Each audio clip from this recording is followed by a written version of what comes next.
Welcome to the Where Parents Talk podcast. We help grow better parents through science, evidence, and the lived experience of other parents. Learn how to better navigate the mental and physical health of your tween, teen, or young adult through proven, expert advice. Here's your host, Lianne Castelino. Why does first love matter, and how can parents better support their teen through relationships and heartbreak? Welcome to Where Parents Talk. My name is Lianne Castelino. Our guest today is an accomplished journalist whose work has appeared in the New York Times, Cosmopolitan, and Psychology Today. Lisa Phillips is also Associate Professor of Journalism at State University of New York, and she's an author. Her latest book is called First Love: Guiding Teens Through Relationships and Heartbreak. Lisa is also a mother of one, and she joins us today from Woodstock, New York. Thank you so much for taking the time. Thank you for having me. Really interesting topic because it doesn't really get talked about a lot, I find, just in general terms. You've written about relationships and mental health in teens for major publications. What drew you to explore the subject of teen love in particular? What drew me to explore this subject was my daughter. Shortly after she turned 13, she started dating a neighbor boy. I mean, literally, as I look through the woods, I can just about see his house. And he was very nice, and they had, for a middle school relationship, quite a fine relationship. I was not fine, though. I was really worried, and worried in this profound way that was out of proportion to what was happening. I was worried what would happen if they were in his house or at our house alone together. I was worried about the emotions. I was worried about the fact that middle school relationships typically don't last. So I was scared that my daughter was going to get her heart broken. And the feelings were so intense. Kind of that same vigilance that parents sometimes feel when their kids are really, really small, newborn, that kind of thing when they just, all they want to do is protect them, that I really felt I needed to listen to those feelings. And there were other reasons to listen to those feelings too, which is that as a journalist who'd been covering mental health and relationships for a number of years, I knew how important this was going to be for her to have an entry into what I call her love life that, felt healthy. So I started doing what journalists do, which is to look around at what books are out there, who's talking about this. And what I found was that though there was quite a bit of quality material on sex and sexuality, there was not as much. There was a real dearth, a real silence around the emotions of first relationship experiences. And when I say the word experiences, I include crushes and dating and all kinds of things along that spectrum of experiences. So because I saw that hole, I thought, well, this is the book I need to write, because this is the book that I need to read, and I certainly can't be alone in this. So really interesting. Now, take us through why first love in particular, as you talk about that, is such a powerful experience for teens, and what makes it feel more intense, let's say, than an adult relationship, for example? Well, adolescence is a time when emotions are powerful. The brain is developing in a way that will help young people navigate the social world on their own. So they have to be sensitive to things like how people look at them, how people treat them, whether they reject them or not, all those things. It's just that's part of what the work of being a teen is all about. So of course, the feelings of romantic attraction and romantic relationships are going to be particularly intense because, as we all know, any of us who've been in love know, those feelings are innately powerful throughout the life cycle. So you're sort of adding powerful feelings of adolescence plus powerful feelings of love. And the fact that the adolescent has never experienced this before, so you have the novelty of it all. All those things combine to make first romantic experiences incredibly powerful and meaningful. However, in our culture, we don't always treat them that way. So often our first impulse, especially if we're talking about younger kids, 13, 14, 12, is to minimize, because we want to see it as puppy love, as cute or sweet, but I also think we want to minimize it because we're kind of freaked out about how strong those feelings actually are. So along those lines, then many parents do see, teen sort of romance as trivial, as fleeting. So what would you say to somebody who brushes off their teen in terms of their first heartbreak, just telling them something like it's just puppy love, or, some of the terms that we often use? I would say that the first step would be to ask yourself to take a pause on that word just a crush, just first love, just puppy love, just teen romance, because we don't need to do that. It's just not true and not validating of the young person's experience to do that. And I also think it's not validating of where we are at, because adults and parents react in this way about first love because we're scared of those feelings. We experience them ourselves, and we want to minimize our child's level of reactivity and stress around it and pain around it, potentially if it's something that's ending or not requited. That is what I would call an earnest but misguided attempt to do that when you really just can't do it. So what I would say is, from the time your child starts talking about crushes, and this is something that is not, I'm the journalist. This is from the experts that I've spoken with, and this is also from the teens that I've spoken with. The most important thing you can do is to validate what's going on with your child and to take an interest, because that first thing that your child feels that's in that landscape of love and relationships and crushes is a first opportunity for parents to show that they value love and relationships and their various ups and downs and challenges. When you minimize, young people, especially at that age, are remarkably quick, and I heard this again and again in my interviews, they're remarkably quick to shut down and say, well, if my parents aren't treating this as a big deal, then I'm just not going to go there with them. I don't need to go there with them. They're going to tell themselves they don't need their parents, when in fact, they very well do. And they'll shut down, often for several years. Like, they'll carry those early experiences with them of like, oh, my parents don't think this is important. It is important to me, so I'm going elsewhere to get validation of that importance. So take that step. If your urge is to minimize, take that step in the other direction and be curious. What's going on? Let's talk about it.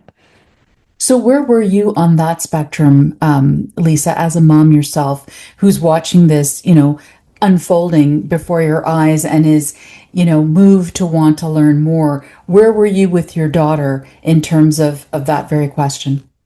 Oh, I love that you asked that.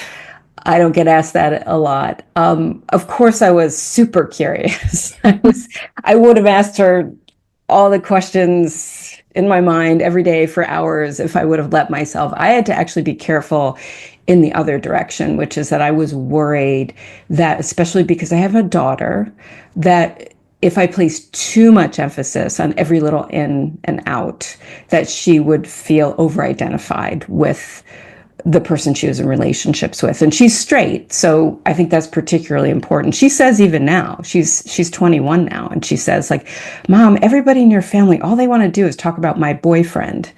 What about it? Kind of, she didn't put it this way, but it was like, what about me? So what I did was I kind of titrated it. I just gave myself little doses of curiosity, tried to give it a lot of space, and tried to communicate, whether she was up for talking or not about what was going on, that I was there and I was curious and I was interested.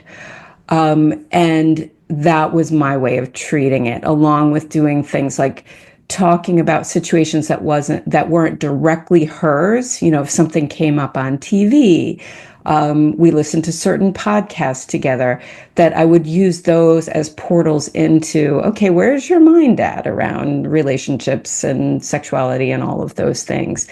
And that was how I approached it. So I was definitely on the spectrum of very curious, very interested, and not wanting to overdo and overwhelm, because that is something that young people can pick up on as well. So then what led you to writing this book, First Love? What was your impetus? Because you talked about having done some research and finding that there wasn't really anything directly related or focused on this theme that you've written about.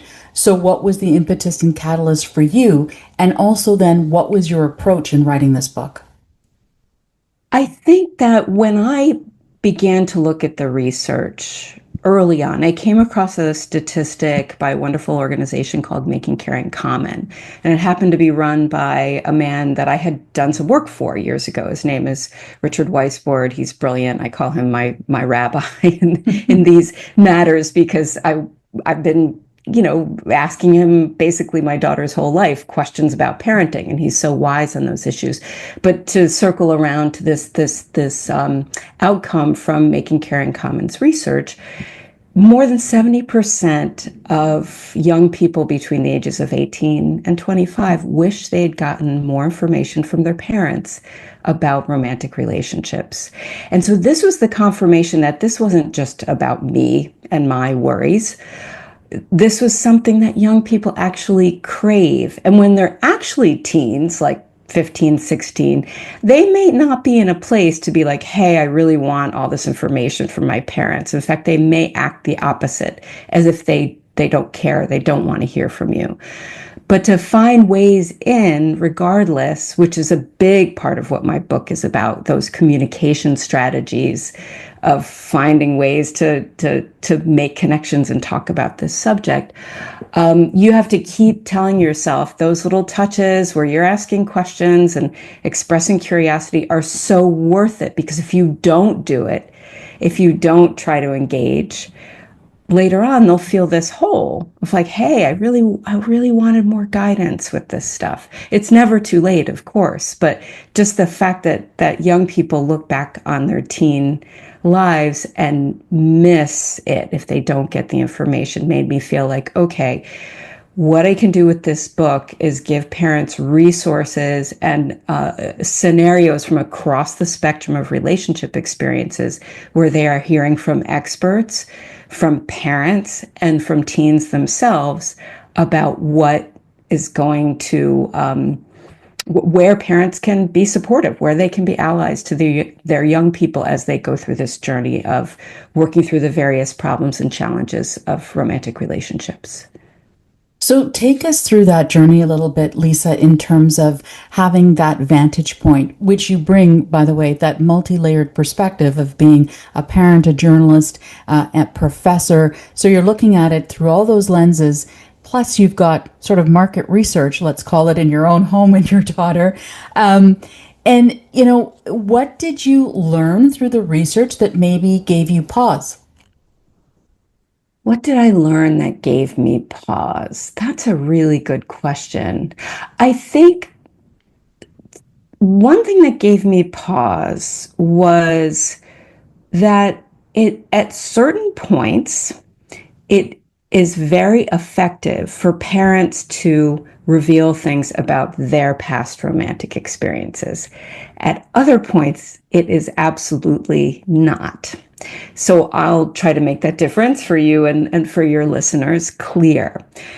When you are in a non-crisis situation, talking to your child, and I also want to keep in mind that there are people listening perhaps who are trusted adults and not parents themselves or not parents of the child who's going through this. So when you're talking to a young person about relationships in a general way, and they're not in an immediate problem, that telling stories about your past can be really effective, and they hang in young people's minds. Mom's bad boyfriend who she went through a rough couple of years with and had to seek help in certain ways and so forth, becomes this kind of like mythical figure in coming of age of many young people. And they like that. They like hearing about those difficult things, as long as you're careful about just those basic things about not expecting your child to take care of you, for example. Like if you're still suffering directly from some kind of trauma, you're not necessarily wanting to shovel that onto your child. But if you're talking about it in a way that shows that you have learned and you've grown from something, even if it was very, very difficult, those things are incredibly important to young people. And if you keep some of that stuff secret, That can often be very, young people kind of know. It's very interesting. That came out a lot too in my interviews. So, but when your child has just been dumped by someone they were crazy about, that is not the time to talk about your breakups and your past difficulties. That is the time to be like, all right, let's dig in, validate where you are right now, do some concrete problem solving with the immediacy of the situation, but that's not going to be a time to bring up your old stuff. So those two things really made me pause and think about my own habits and what kinds of conversations was I having when, and was I taking that care to choose my moments. So much of what we're talking about here really is rooted in the strength of the communication that parent and child have with each other. And it's not the same in every household or with each child in a household, et cetera, et cetera. What would you say are some of the key communication strategies when we're now talking about something this intensely personal for a young person that maybe parents should keep in mind? Yeah. One of them I have already mentioned, which is that when you belittle, even if completely unintentionally, or express a judgment early on in a young person's romantic explorations, that can lead you into a really tricky spot. And I want to add to that a bit, which is it doesn't mean you can never express thoughts or feelings or values that you feel you need to express to your child. But if you, for example, if your child announces, if you have a daughter and your daughter says, I have a girlfriend, and your daughter's like 13 or 14, and you come back at her with, as one parent did to one of the young women I interviewed for my book, with, how do you know you don't like boys? Right? You're going to get like that sense of judgment right away of like, wait a second, I just shared something important and vulnerable, and then now I feel like my parent is questioning who I feel I am right now, without any real curiosity. That, you really want to avoid that kind of shutting down, belittling, judging, which can sometimes be extremely well-intentioned, not meant to harm, but those kinds of things have lasting power. And it was a theme in my book again and again and again. And then other communication strategies, I think that I always tried to keep in mind the parent who would tell me, my teen doesn't talk to me, doesn't talk about personal stuff. Because there are many teens like that. I had years like that in my own household. So the game then is to, again, not overwhelmingly, but just regularly expressing interest. Being like, hey, I'm still here. I'm still here. And we all have to reckon with the fact that as parents of teens, we can get incredibly frustrated by being brushed off, by being told it's none of our business, all of that stuff.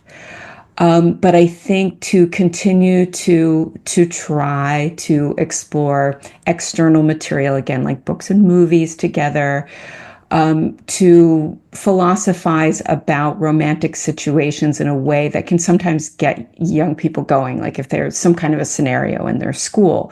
And, none of us likes to gossip or whatever, but sometimes you have a situation where person A is cheating on person B, right? And even though there are things about it where you want to be careful about rumors and gossiping and so forth, you can kind of draw back and say like, okay, well, why do you think one person would do that to another person? And look at it as a philosophical problem. And young people, I also teach ethics in my life as a professor. Young people get really excited by those kinds of questions. And they don't really have that many spaces to talk about stuff like that. And so I think things like that can be helpful too. So there are many more tips and moments in my book that can help lubricate those processes for parents, but those are some places to start. Curious as to what you uncovered, what you heard from the teens that you interviewed with respect to how they would prefer their parents behave during this time of their life when they are exploring relationships or are experiencing a first love or heartbreak for that matter? What do they want to see from their parent? That's a good one. So, what do they want to see? They definitely want, of course, some young people will be like, I want to be left alone. I don't want rules. I want to be able to go where I want, do sleepovers, what have you. But what I think young people want is transparency and dialogue. And they may not say it in those ways. I want transparency and dialogue. But what I would hear over and over again would be situations where certain rules were laid down and the teen would just feel like, wait, I don't really know why these rules are there. And these rules are really getting in the way of talking about things. So I think that young people want this kind of open door because, for example, if you're criticizing a young woman's, way of dressing, too sexy, too this, too that, you can certainly put limits on how someone dresses and so forth. But what can happen is that that young woman, that teen girl, can do this calculation of like, I'm not supposed to be sexy or sexual. Therefore, when I'm in a situation where being sexy and sexual is actually happening because I'm in a relationship, I don't know how to talk to my parents about this. And in a few cases in my book, the situations got really grew tragic, became abusive relationships. And the problems around that grew more complicated because of this like thing in that girl's head, which is, I can't go to my mom about this because it has to do with sex. So I think a certain amount of being willing, even if a parent is not going to like set the same, even if a parent has different values than their kid, right? Around having sex, for example, or around dating or anything else, finding a way to continue to communicate no matter what is really, really important. A kind of amnesty where it's like, if something really tough is going on, or if you're in a situation you don't know how to get out of, just come to me no matter what. I think that is something that young people really, really, really want. And frankly, really need. Let's dive into that a little bit more because, when you talk about going through something emotionally difficult, heartbreak, something not working out, or in your example, something even more tragic, like what do parents need to keep in mind if they, let's say, feel like that may be happening, but they're not sure? Again, trying to be gently curious, but at the same time, there's a sense of urgency. What are some things for parents to keep in mind in that scenario? Okay, so if you're suspecting abuse or a not a healthy situation, great. It's not great, but I'm glad you asked the question because that's a really important part of this. So I have a long track record in my life of being active around issues of sexual assault and domestic violence. I was a trained volunteer, wrote about it as a journalist, did a lot. But there were some things that were really difficult to see in my own daughter and her world. And I write about that in the book. And I share that because it's really important for parents to just be aware that we're going to potentially get into our own way if we're not in touch with where we're at around these issues, what our old messages are, if we want to be able to see their world as plainly as possible. If you're suspecting something's going on and the young person in your life is defending the situation, that is incredibly common and also incredibly scary because they're standing up for something that could potentially be really hurting them, dangerous to them. One of the teen dating abuse experts that I spoke with gave me a really important tool, which is to dialogue with your child around the ideas of the feeling and the fact. Because your the child may be defending the situation on the basis of, but I love him, but I love her. But alongside of those have to be some facts, which is that you're telling me things that suggest that this person could be dangerous to you at some point. So I hear that you love this person, but what do we do when? For example, when they drive off in a car with you and you lock the doors and you're not sure how to get out. Things where a child feels entrapped.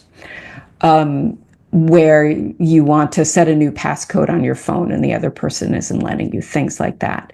So along with the feelings that they have, that they are calling love and could be feeling as love, you want to be dealing with the facts of, you could be in danger. Let's have a plan for you if you are feeling endangered.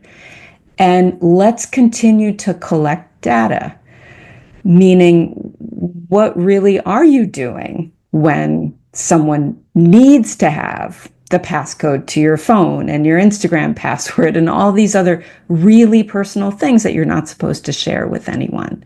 What's really going on there? So sort of like validating the love, which is like a really horrible prospect, right? For any parent to do, be like, okay, you are attached to this person, even if this person is unhealthy to you. But if you don't validate the love, then the relationship will go underground. You won't be able to access it. So you're validating that there are strong feelings, and you're focusing on data and facts and strategy, and hopefully getting the young person to more expert sources of help along with that. But carrying that feeling and fact together can be incredibly important and powerful in getting a young person out of an abusive situation.